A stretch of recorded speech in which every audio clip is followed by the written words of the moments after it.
Estamos de vuelta, amables televidentes, en este segundo segmento para ir analizando los 20 años de la firma de los acuerdos de paz en Guatemala. Nos acompañan para hacer este análisis Israel Macario, Manuela Alvarado y Renzo Rosal, a quienes repetimos nuestro agradecimiento por estar aquí el día de hoy.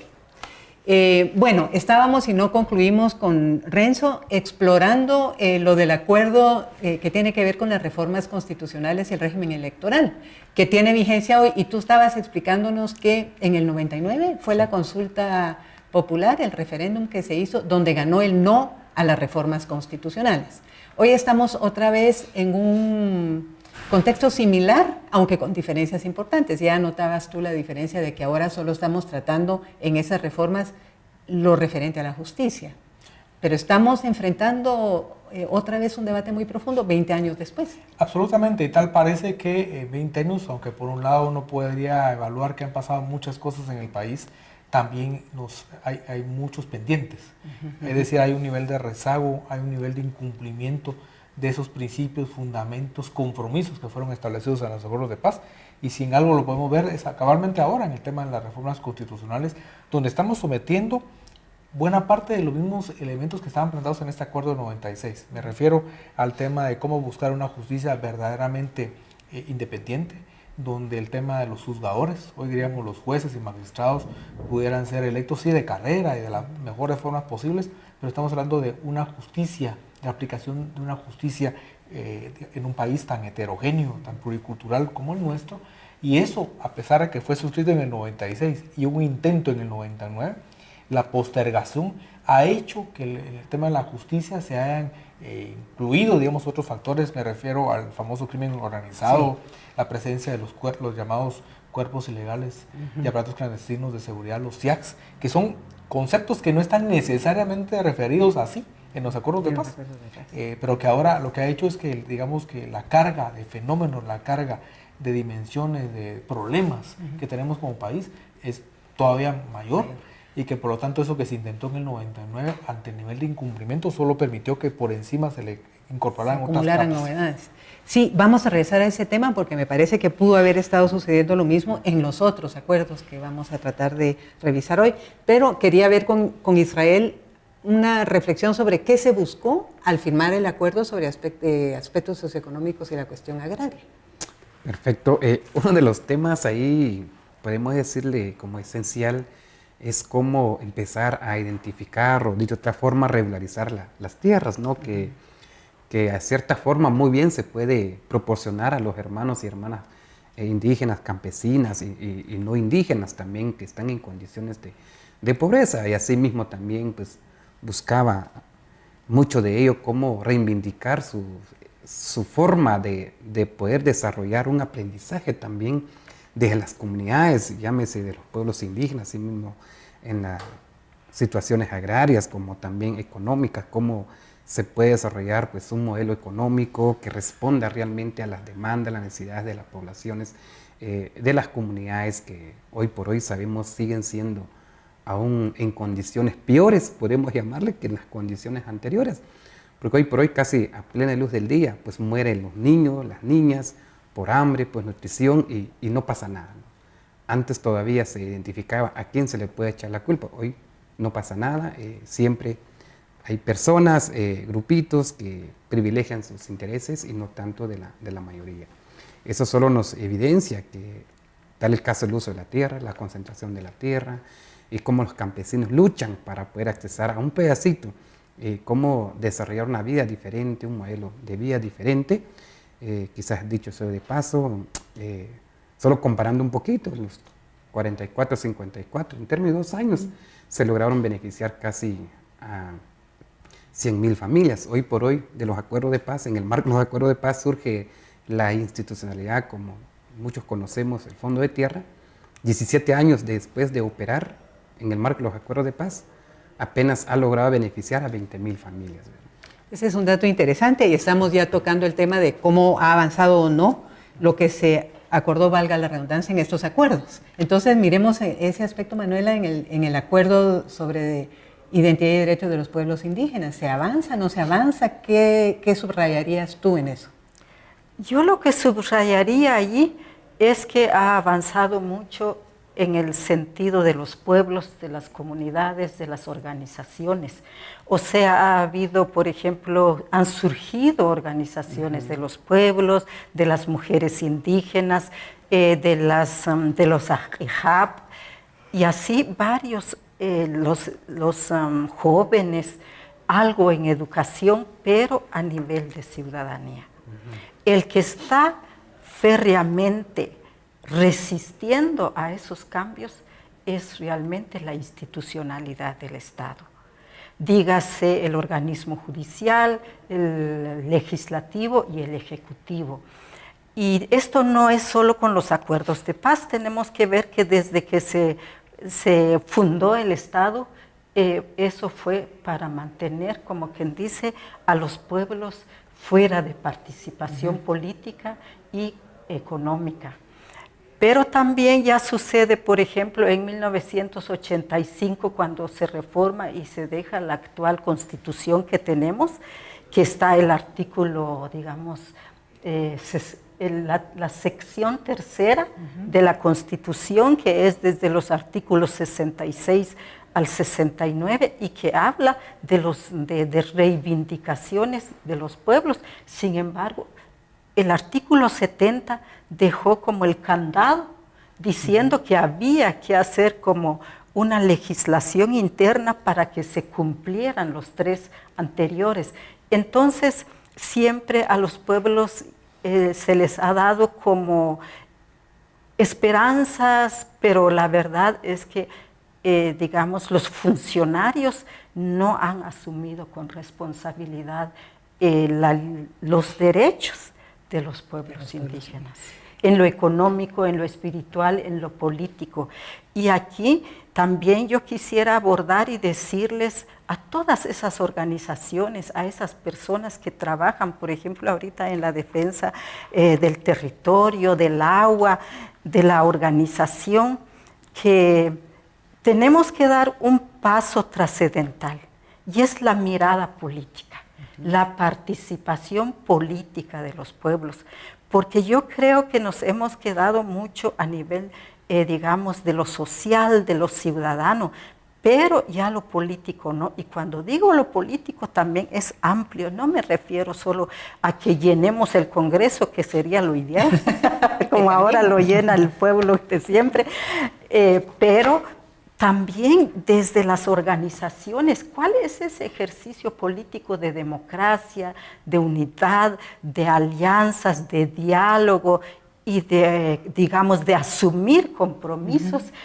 Por ejemplo, ahorita que se está reformando la Constitución, si quedara artículos que son, digamos, para iniciar la pluriculturalidad política y económica en el país, cómo la ciudadanía, las comunidades, nos pusiéramos de acuerdo y trabajáramos arduamente por un aspecto, porque eso es lo que nos ha pasado.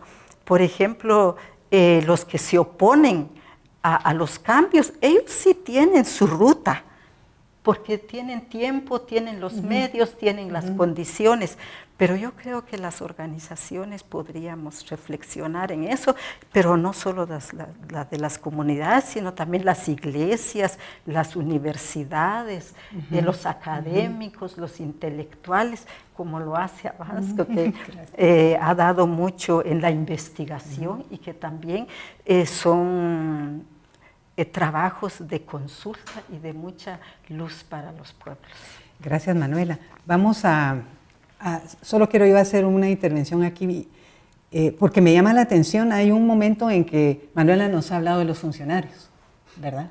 Pero hay otro momento en que estamos hablando yo en mis palabras diría poderes fácticos, cuando nos dicen en lo económico, en lo político, ellos tienen recursos, ellos tienen posibilidades de hacer, y no es lo mismo que tienen a su disposición los pueblos, a los que Manuela está llamando a buscar alianzas y demás. Yo creo que en esta intervención de Manuela se han tocado varias cosas importantes que yo creo que se enlazan con el tema que quisiéramos en el siguiente segmento hablar con Renzo, que tiene que ver con cuando se firman estos acuerdos, cuando se habla de que hay que hacer cambios en la Constitución y demás, Al mismo tiempo, el régimen de Arzú, que era el régimen durante el cual se firman estos acuerdos, adopta una política económica neoliberal que es bastante contradictoria con lo que se está afirmando en lo político.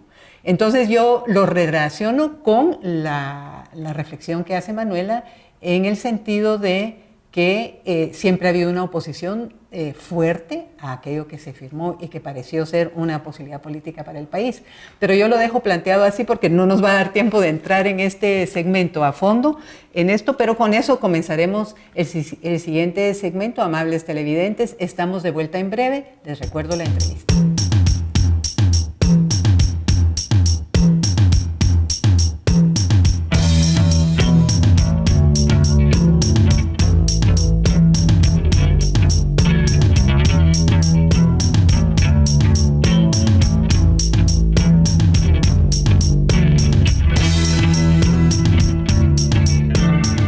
Me parece que es importante traer en cuenta estos 20 años de la firma de los acuerdos de paz, porque en estos 20 años hemos tenido avances en leyes ordinarias, sobre todo en materia de justicia, muy importantes.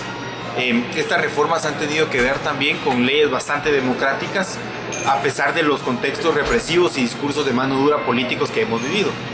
No obstante eso, la discusión actual que tenemos sobre reformas al sector justicia en la Constitución y sobre las reformas a la ley electoral encajan en un momento político coyuntural que se deriva de la reclamación de mayor transparencia y de buena gestión de gobierno que se dio en el año 2015. No obstante, esta coyuntura solo trae a cuenta nuevamente lo que los acuerdos de paz ya en 1996 planteaban como una necesidad. Hacer modificaciones profundas sobre el sistema de acceso al poder, y lo segundo, garantizar independencia judicial. La independencia judicial en nuestro país ha sido una ficción, sobre todo en la época del conflicto armado, y antes de este conflicto, durante las dictaduras que vivimos, pues el sistema de justicia realmente no podríamos decir que resolvía conforme a derecho. Ahora estamos pidiendo mayor independencia judicial y es parte de un proceso de crecimiento como sociedad.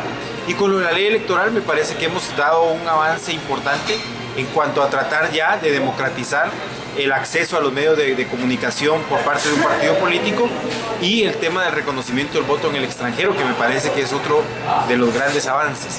No obstante, todavía el modelo político requiere hacerse una revisión, sí necesita otro tipo de reformas de tercera generación que permitan mayor amplitud a refrescar el derecho a elegir y ser electo. Los acuerdos de paz no se han cumplido a cabalidad. Tenemos un marco normativo aún pendiente en los acuerdos de paz, pero sobre todo tenemos grandes deudas de tipo social en los acuerdos de paz. Esas deudas de tipo social tienen una gran vinculación con el tema de desarrollo social, mayor inclusión de los pueblos indígenas en la toma de decisiones en el ámbito de sus territorios. Uno de esos grandes eventos, por ejemplo, es que durante los últimos 4 años Guatemala no creció, sino que Guatemala retrocedió en aspectos de pobreza.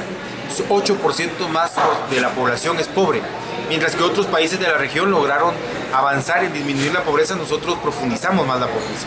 Esto es evidencia nada más de incumplimiento de los acuerdos de paz, de una agenda estratégica de desarrollo sostenido, en donde los acuerdos de paz nos dan una orientación y una guía.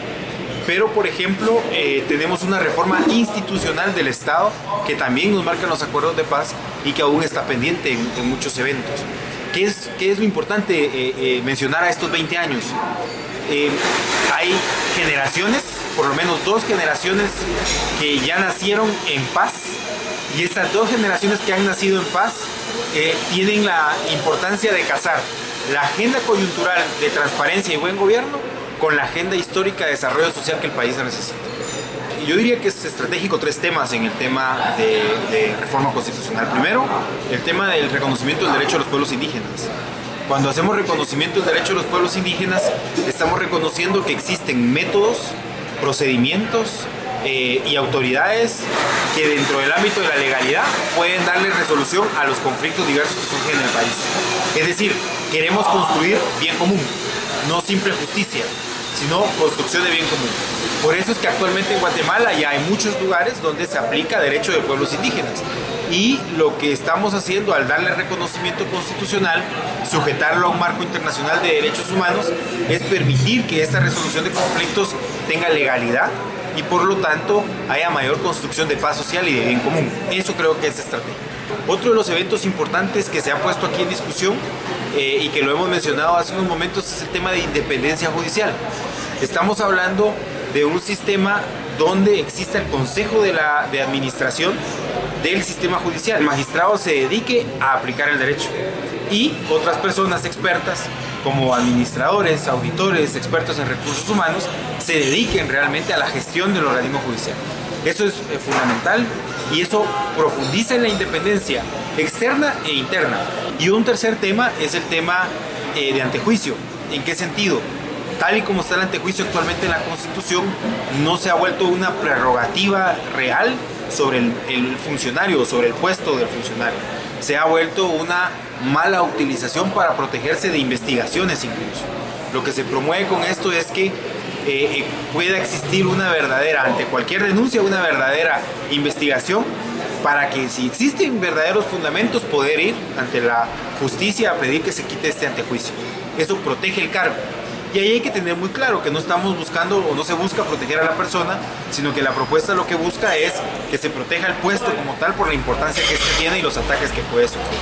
Me parece que esos tres temas son claves dentro de la propuesta de reforma judicial. Yo diría de fondo son los más importantes que se están orientando.